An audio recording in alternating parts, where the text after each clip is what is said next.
Welcome to the show, everybody. I'm Dangerous Zygos here with DJ Universe, Calvin Blingwell, and Dandy Market. And Calvin, I need to start with June 2026. Picture 80,000 people packed into Fairmount Park for Philadelphia's Roots Picnic. Jay-Z steps onto that stage, looks out at the crowd, and drops a brand new freestyle that completely reignited the 30-year-old Roc-A-Fella wound.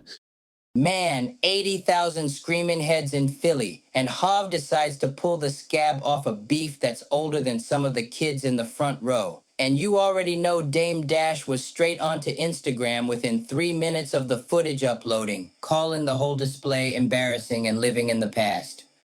See, as an artist manager, my phone was absolutely blowing up that night. But everybody wanted to talk about the rap smoke. They wanted to know who had the better bar. Nobody was looking at the actual business chessboard. This isn't just a rap beef, y'all. This is a masterclass in what happens when you build a multi-million-dollar empire without setting clean rules for equity, control, and how to exit. Exactly. You gotta stay lit to survive, but you also gotta stay smart. If we look back at 1995, Roc-A-Fella started because major labels wouldn't sign Jay. So Dame brought that relentless Harlem hustle, Jay brought the elite lyricism, and Kareem Biggs Burke brought the street capital. They sold CDs out of the trunk of a Lexus.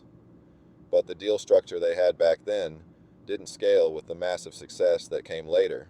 That's the trap right there. When you're in Baton Rouge or New Orleans just trying to get heard, you aren't thinking about corporate governance. You're thinking about survival. If I'm building with my day one partner today, I'm looking at those two paths. Do you go Dame's path of own 100% of a small pie and never compromise? Or Jay's path of use the major label's massive distribution machine as leverage to build a billionaire ecosystem? Well, as a currency and business development guy, I am taking Jay's leverage play every single time. Dame wanted pure independence, but independence without scale can become a prison. Jay understood that a 50% share of a $100 million distribution deal with Def Jam is worth infinitely more than 100% of a label operating out of a studio apartment in projects. But hold on, Zygos, because that major label leverage is exactly what created the split. When you bring in outside corporate money, they don't care about your day one brotherhood. They care about the bottom line, and they will always isolate the primary asset, which in this case was Jay-Z's catalog, and cut out the operational friction, which was Dame. And that brings us right to 2004. Def Jam buys the remaining 50% of Roc-A-Fella Records for reported $10 million. But here is the mechanism that broke the partnership. They sold the record label, but who actually owned the rights to the Roc-A-Fella name, the logo, and the clothing line? It was a complete mess because they didn't have clear buyout clauses or IP allocation in their operating agreement. Man, $10 million sounds like a lot of money when you're starting out, but that's a drop in the bucket compared to the legacy value.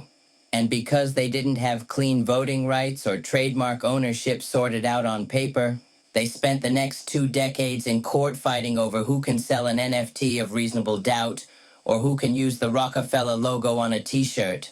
It's wild because we talk about the supreme mathematics in the culture. Knowledge is represented by the number 1. If you don't have knowledge of the numbers, knowledge of the paper, and knowledge of your exit strategy before that first check lands, your business is built on sand. Ego and corporate dollars will always amplify bad contract terms. Yes, knowledge is the foundation. And look at what Jay was wearing on stage at that very Roots Picnic performance. He was rocking pieces from Fear of God's The Eternal Order collection.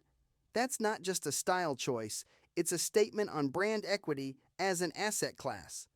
Jay knows that controlling your style identity and fashion IP creates massive revenue streams that bypass the streaming platforms completely. That's heavy. He's performing rap songs from 1996, but he's monetizing the modern luxury fashion space in 2026. He transitioned from being the product to owning the platform and the cultural aesthetic. But you can only make those moves if you own your name and your likeness outright. So let's give the listeners the actual blueprint so they don't end up 20 years from now arguing on Instagram about their legacy. Step one, before a single dollar clears, you must draft an operating agreement.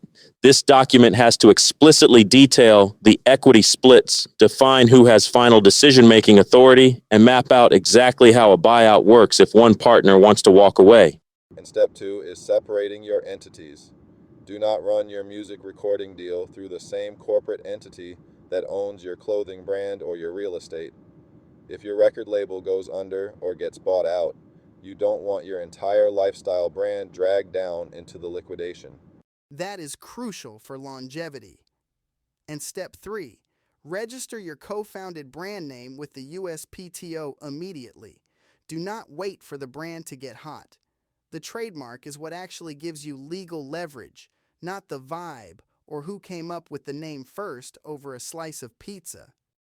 And my favorite clause that everyone needs to put in their contract, the shotgun clause or the buy-sell agreement. If things get ugly, partner A names a price for 50% of the company. Partner B then has the absolute right to either buy partner A out at that exact price or sell their own share to partner A at that price. It forces the pricing to stay completely fair because if you lowball your partner, they can just turn around and buy you out for that same cheap price. It is the ultimate check on greed and ego. It forces both sides to be rational even when they hate each other's guts. And that's the real lesson from the Roots picnic. The music lives forever, but without the paperwork, the equity vanishes. Thanks for rocking with us, everyone. I'm Dangerous Zygos. I'm DJ Universe. Keep dreaming, keep building. Calvin Blingwell here. Protect your paper. And Dandy Market, stay lit and stay smart. See y'all next time.